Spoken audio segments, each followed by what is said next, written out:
بسم الله. الحمد لله رب العالمين وبه نستعين على أمور الدنيا والدين وصلى اللهم وسلم وبارك على نبينا محمد وعلى آله وأصحابه ومن تبعهم بإحسان إلى يوم الدين وما بعد. قال الله تعالى: يا أيها الذين آمنوا اتقوا الله حق تقاته ولا تموتن إلا وأنتم مسلمون. يا أيها الناس اتقوا ربكم الذي خلقكم من نفس واحدة وخلق منها زوجها وبث منهما رجالا كثيرا ونساء واتقوا الله الذي تساءلون به والأرحام إن الله كان عليكم رقيبا. يا أيها الذين آمنوا اتقوا الله وقولوا قولا سديدا يصلح لكم أعمالكم ويغفر لكم ذنوبكم ومن يطع الله ورسوله فقد فاز فوزا عظيما. أما بعد، السلام عليكم ورحمة الله وبركاته. الحمد لله والله إلهي بام هذا سكال سبحانه وتعالى. أولا نفتيدي نفتينا وحن أسوى دردار ميا الله جل جلاله عبسيديسو taasoo liibaanteena adduunya iyo teena aakhiraba ay ku jirto la ka cabsi kadib insha Allah taala kalmadaas uma sii banbaxayo. muslimiinta meel walba ay joogaan, qof walba muslim waxa waajib calayhi ku ah inuu ilaahay ka cabsado goob walba iyo geed walba uu joogo. ilaahay subxaanahu wa tacaala aan ka cabsano. kadib walaalayaal, meeshaan aan joogno maantayto ilaahay isugu kaana keenay waa beydadkiisa ka mid ah. waxaa la yidhaahdaa masjidu tawba ayaa la yidhaahdaa. wuxuu ku yaalaa duleedka masaajidkan, wuxuu ku yaalaa duleedka doolow Soomaaliya, kaamka Qansaxley bartamihiisa ayuu ku yaalaa. waxaana la yidhaahdaa masjidu tawba. waxaa nagu soo siyaartay ilaahay ha barakeeye sheekh cabdirasaaq xaaji ibraahim ayaa nagu soo booqday bare. cabdirasaaq ibraahim bare sheekhaas ayaa nagu soo booqday, nooga yimid dhanka iyo luuq isma ka waday. jazaakumullahu khayran. wuxuu indhaynayay baahidan masaajidka. alxamdulilaahi rabbi alcaalamiin. masjidku waxaa la aasaasay 2017 ayaan aasaasnay. meeshan ayaana ka bilownay. intaa annaga unbaa soo jiidaynay. alxamdulilaahi rabbi alcaalamiin. haddana meeshan ayuu noo marayaa. markaan ku bilaabo aniga magacayga waxaa la yidhahdaa cumar faaruuq salaad raage ayaa la yidhaahdaa. waxaana ka mid ahay odayaasha masaajidka dhismihiisa wada. maxaan ku raday halkaan soo gaarsiiyey ee aasaasay. duqa masaajidka waa ninkan garabkayga taagan, xaaji cali cabdi cabdille ayaa la yidhaahdaa. jazaakumullahu khayran. odagaas kale waxaa weeyaan ismaaciil, sheekh ismaaciil baa la yidhahdaa, ismaaciil ibraahim. ninka kale waxaa la yidhahdaa magaciisa ninka la yidhahda weeyaan cismaan dhicis. ninkaas waa mu'adinkii masaajidka. asagana waxaa la yidhahdaa xareed isaaq dhaqan ayaa la yidhahdaa. jazaakumullahu khayran. ninkan waa masaajidka imaamkiisa cabdirashiid cismaan oyow ayaa la yidhahdaa. dhammaantana waxaan iska kaashanaynay nin guddi ka ah iyo nin imaam ka ah iyo nin mu'adin ka eebo qaabkii ilaahay subxaanahu wa tacaala kelmadiisa ay kor u noqon lahayd. masjidkan wuxuu leeyahay madaraso, laakiin boos ahaan ayay isu qaadi weyday. madarasatu sheekh cumar faaruuq madaraso la yidhaahda halkaa hadda aan ku mari doono dhowr boos u dhexaysa ay madarasada nooga go'an tahay. ina waa aasaasanta, way bilaabanta, meel fiican bay maraysaa. masjidkina waa kana waad arkaysaan masaajidka shubka saddexaad ayaa qabyo ah. halkaas ayay annaga qarashaadka ahaantii nooga gooday. shubka saddexaad ayaa qabyo ah. baahidii masaajidka iyo waxyaalaha dhiman iyadoon weliba 2 dabaqadood u kala qaadnay. dabaqad hadda lagama maarmaan ah oo maxaan ku raday masaajidka daboolkiisa ah iyo dabaqadii maxaan ku raday dhamaashtirkiisa ah. waxaa nooga warbixin doona iyadoo faahfaahsan imaamka masaajidka cabdirashiid cismaan oyow, isagana ku soo dhaweynaya. bismillaah, alxamdulillaah rabbil caalamiin wasalaatu wasalaamu calaa rasuulillaah sallallahu calayhi wasallam. waa sidii walaalkeen uu sheegay, dhammaanteen dadkan waa dadka masaajidka ilaahay subxaanahu wa tacaala uu gacanta u geliyey ee dhismihiisii howshiisa waday. waxaan halkan ku soo koobaynaa xaaladda masaajidka uu maanta u baahan yahay, iyadoo la kala qaaday. walaalkeen uuna soo booqday baahidii meesha taallay inaan u gudbino muslimiinta meel kastay joogaan. alwaaxyihii injineerkii markuu noo qiimeeyey waxay sheegeen 2800 oo fuud oo halkii fuud la gado 0.8 la gado oo dollar la gado ama 80 shilin Kenya si loo yaqaan ama 80 senti ayuu u baahan yahay baa la yidhi. jeengada galaysa waxay ku sheegeen, injineerku wuxuu ku sheegay 140 inay galayso oo calaa xabad la gado $15. masaabiirta galaysa waxaa lagu sheegay isku jirkooda inay tahay 50 kiilo. 50kaas kiilo waxaa la yidhi calaa kiilo waxaa la gadaa $3. shamiindada galaysa waxaa naloo sheegay 200 oo kiish in ay tahay. 200 oo kiish calaa kiish wuxuu ku fadhiyaa $9. wuu ku imaanayaa masaajidka. biraha galaya ee shubka noo dhiman, shubka saddexaad iyo maxraamka korkiis wixii geli lahaa waxaa naloo sheegay 30 bir. calaa birna waxay ku fadhidaa hadda sarafka uu marayaa $13. waxaa kaloo haddana naloo sheegay daaqadaha waa 23 daaqadood. halkii daaqadna waxaa la gadaa iyadana $70 baa la gadaa. albaabadana waa 4 albaabkiina wuxuu ku fadhiyaa $80. safiitada galaysa masaajidka markii naloo qiyaasay waxaa lagu sheegay 60 xabbo oo safiito ah calaa xabadna waxay gadan tahay mise la gadaa $8. isteyligii lagu celinahay safiitada 18 duub baa layidhi oo duubkii 10 xabbo uu yahay halka duubna wuxuu ku fadhiyaa $35. tawlihii lagu xiri lahaa shubka alwaax balbalaarka ahaa waxaana loo sheegay 13 in loo baahan yahay hal mar lagu xiro calaa xabadna wuxuu gadan yahay $13. waxaa intaasi dheer bacaadkii lagu qasi lahaa shamiindada oo xaaladan degdeg loo baahan yahay waa 10 gaari 10kaas gaari halkii gaari wuxuu ku fadhiyaa $25 ku fadhiyaa waxaa kaloo loo baahan yahay shubkii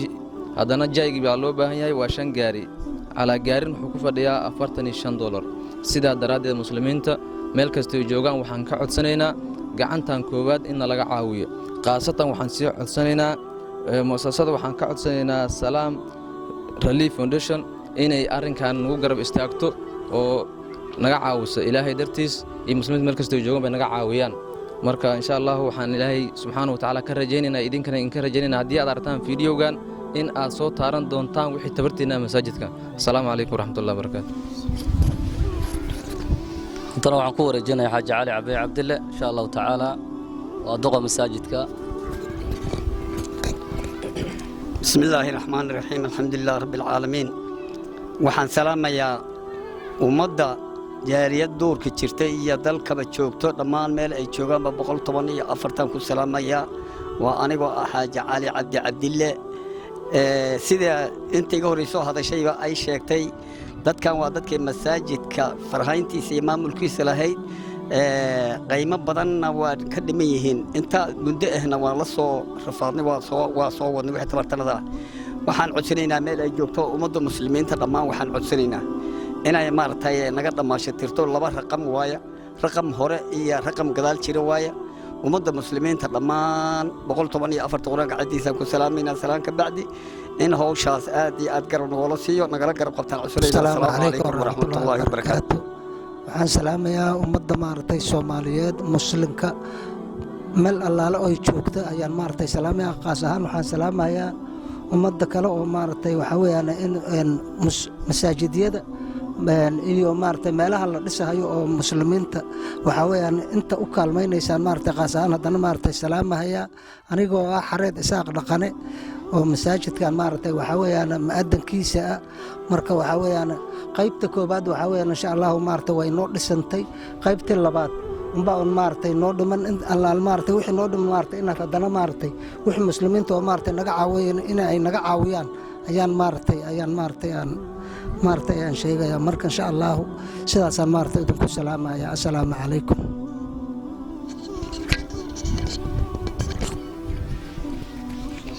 إن شاء الله شيخ عبد الرزاق إبراهيم أيام كل دوينيا استجا أيام نور ما شتريو كلمة دردارة الحمد لله رب العالمين وبه نستعين على أمور الدنيا والدين صلى الله وسلم على نبينا محمد وعلى آله وصحبه وسلم السلام عليكم ورحمة الله وبركاته وعليكم السلام لما وحن سلام هيا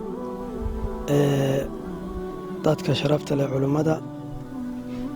iyo odayaasha deegaanka degmada Doolow khaasatan xaafadda Qansaxley ka wadaday masaajidkan Masjid Tawba shaqadan jabbaarka aad aragtaan dhismaha baaxaddan leh dadkii waday oo codkoodii calafkoodii habeen iimaan u garab taagnaa oo heerkan soo gaarsiiyay ayaan salaamahay salaanta islaamka ku salaamahay waxaan leeyahay ilaa subxaanahu wa ta'aala miisaankiina ha in saara camalka aqad jabbaarka oo aad qabateen maxaa yeelay waad garanaysaan beed alle ninka dhiso waxaa weyn in Allah subxaanahu wa ta'aala jannada guri uga dhisahay dhismaha beedka Allah la dhisa waxa uu soo gudagalay inaad codi calaf labada ku bixiso ninka uu ololeeyo ninkii lacag ku bixiyo ninkii boos ku bixiyo nin hal bulukeet ku bixiyo nin ku bixiyo kiisha minda waxa weyn man bana lillahi baytan bana lahu baytan fil janna ayaa uu soo gudagalaya oo ilaahay subxaanahu wa ta'aala ayaa guri jannada ugu dhisahayo guryaha ilaahay oo la dhisana waxa weeyaan la camirana waxa weeyaan dadka muuminiinta ay ka suurowdaa cid kale kama suurowdo wax kale oo ay ka suurowdo inay dhisaan ma jirto marka allah barakeen leeyahay intii ka qayb qaadatay oo hantidooda ku bixisay codkoodii calafkooda ku bixisay masjidkan masjid tawba allah barakeen mar labaad iyo mar saddexaad ayaan leeyahay intaa ka gadaale waan kaga mahad celinayaa sida sharafta ay ugu soo dhoweeyeen inaan soo booqdo muddo 3 bilood ka hor ayay qorshaha ahayd intaabaa xiriir iyo wadahadal naga dhexeeyey inaan soo gaara bifadlillaahi manni wa karimihi maanta ayoo saaka ah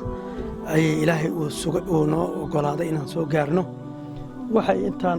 cabasho u dhigayeenna guryahooda in loo dhisa ma ahayn in dangaar iyaga loo qabta ma ahayn bal beyd allah jalla wacala uu leeyahay oo cibaadadeedana ay markaa iyadaa ay baahi badan u taalla ay iigu yeera inaan wax la arko wixii aan karaankayga ama tala iyo tusaale inaan kala qayb qaato saad la socotaan waad u jeedaan qabyo inuu yahay beydkii allah jalla wacala heerkaana waxaa soo gaashiiyey odayaashan iyo dadkay u kaashadeen masjidka maanta waxaa lagu tukadaa gadaashaa dambe oo balabalada ah ayaa lagu tukadaa masjidkii oo saacadaha inta badan waa lagu tukadaa waqtiyada intiisa badan maadaama inta ay qorax tahay balabaladaasa lagu tukadaa marka waxaan muslimiinta meel kastay joogaan ugu baaqayaa inay ka qayb qaataan dhammaystirka masjidkan masjid tawba ood u jeedaan baaxadda uu leeyahay waana masjid keliya loogu talagalay in salaada jumca lagu oogo xaafadan qansaxley sekshanno badan ayuu kala qaybsan waa kii wasadka ahaa sekshan E11 miyaan u malayn 11 ayuu ku aaday labada dhexda ku yaala si waxa ay ugu talagaleen loogu tukada salaada jumca in lagu tukado jamaacadkan lagu ooga marka nin walba oo muslin ah oo codkayga maqlahaya waxaan ugu baaqayaa inuu ka qayb qaato waa sadaqa jaariya inuu allah jalla wacala ugu dhowaada ninkii xanuunsan haya oo daawo raba daawada sadaqada ayaa la isku daweeyaa ninkii ilmo raba ilmo allah jalla wacala wuxuu siinayaa baariyaala beedka ilaahay in lagu bixiyo lacag oo wax lagu sadaqaysta ninka ilmaha in alla toosiyo oo baariyaal ugu dhiga raba halkan ayaa laga helaa meel kale lagama hela beedka allah jalla wacala oo la caamiro oo la dhisa ayaa waxyaabaha laga helaa dangaar ninkii le waalidkii ninkii wax u sadaqaynhaya sadaqa jaariya weeyaan inaad ceel qodo ceelkaa inta laga cabayo kuu socda inaad masjid dhisto oo ajirkiisa kuu soconaya ilaa intuu masjidkaa shaqaynhaya ama malcamada ama madaaris aad ka shaqaysa aan cilmi lagu intifaaca waa sadaqada aan go'in xataa haddaad dhimata sadaqa jaariya marka alla jalla wacala ha in barakeeyo khaasatan dadka muslimiinta qurba joogta u badan ama qaran joog ha ahaadeen meel kastay joogaan masjidka inay ka qayb qaataan dhismihiisii canaawintii laga heli lahaana shaashaadkaad ka arki doontaan insha allah facebook iyo youtubeka iyo meelaha whatsappyada waa la soo gelin doonaa insha allahu tacaala inaad nin walba uu ka qayb qaataa wakadaalika waxaa mudnaan leh in la sheega xaafad baaxad leh buu haystaa waxaa weeyaan waa dhul baaxad leh oo bulsho population fara badan ay ku nool yihiin oo cibaadadana u baahan in laga caawiya cibaadada laga caawiyo macnaatu waxaa weeyaan in loo tasiiliya inay fududaato meel nadiif ah oo hawo leh fiican leh oo qabow inay dadka muslimiinta ay ku gutaan cibaadada iyagoo cibaadadaas oo macnaha ah mid tumaaniino leh xasilad leh oo alla jalla wacalaana ka aqbalahay marka inaad sabab ugu noqoto waa wax weyn muslimiinta meel kastay joogaan gaar ahaan mu'assasa Salaam Relief Foundation waxaan u dirahaa baaq inay ka qayb qaataan masjidka iyo madrasada dhismihiisii iyo dhammaystirkiisa weliba khayr allah siiya imaamka oo howlwadeen meesha ka ah iyo odayaasha 2 baarti u kala qaadeen 3 baarti iyagaba soo dhameeyo mitirka saddexaad oo shubka ugu dambeeyo marahaya hadda waxa ay ugu daran oo codsanayaan waxa weeyaan waa baartigii labaad ama qaybtii labaad oo ah daditaankii safiitadii jiingadii masaamiirtii shubkii ugu dambeeyey daaqadii albaabadii weeyaan wixii intaa ka dambeeya waxaa weeyaan waa laborafiinadii oo soo gudagelaysa raangigii oo la marin lahaa iyo maxay ahayd alla kuu roon yahay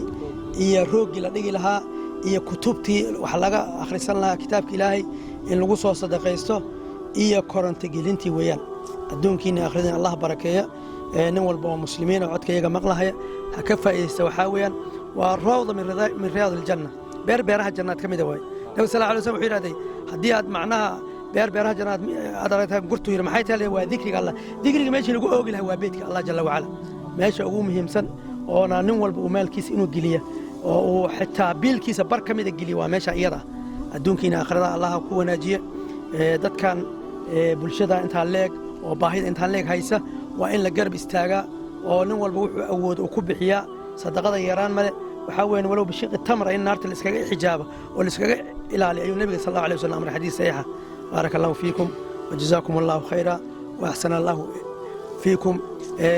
waxaan halkan mahad gaar ugu soo celinayaa guddigii halkan soo gaarsiisay halkanna in badan u dhabar adeegaysay sidoo kaleeta dadka muxsiniinta ah oo codkayga maqlaya oo dhegaysanhaya ama arkahaya kilibyada laga soo duubay ayagana inay si raxmad leh ku daawadaan ku dhegaysanayaan ka codsanaya walaalkiin sheekh cabdisaaq xaaji ibraahim barre degmada doolow qansaxley salaamu calaykum waraxmatuhu wabarakaatuh waxaan ogeysiinayaa bulshaweynta muslimiinta meel kastay joogaan masjidka ninkii wax ugu tabarucahaya ha u soo mariya lambarka salaam relief foundation oo ah 911 salaam relief foundation insha allahu tacaala shaashaadkaad ka arki doontaan akoon nambarna wuu leeyahay sida gaarkaa ninkii ula soo xidhiiri karana imaamka lambarka masjidka imaamka oo hadda uu in yeerinhayo ah 51 u dambaysa lambarkaas waa lambarkii imaamka ah laakiin salaam muasasada salaam relief foundation ninkii u soo marinaya waa 3 xalaad 111 amaba waxaad ka arki doontaan insha allah akoonada salaam relief foundation oo halkaa aad ka daawan doontaan baaraka allahu fiikum salaamu calaykum waraxmatullahi wabarakaatu